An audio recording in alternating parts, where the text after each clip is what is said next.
Why does your scanner show the P06A6 engine code? What does it mean? P06A6 is a diagnostic trouble code for sensor reference voltage A, circuit range, or performance.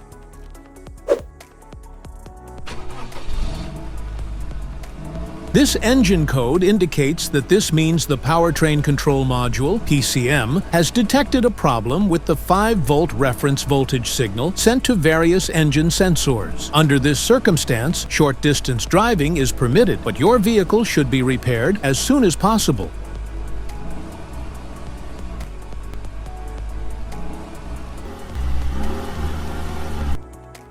So, what causes this imbalance? Here are the most common culprits.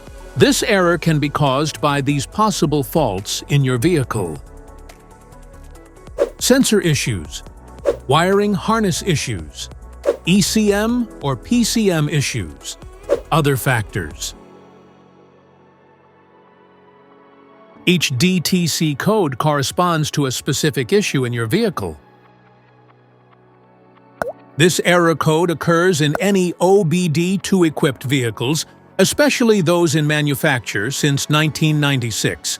It is commonly Ford vehicles like the Mustang and Focus.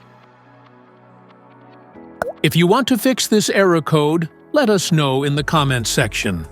We will definitely make the video on your demand. If you like this video, don't forget to subscribe to our channel. Thanks for watching.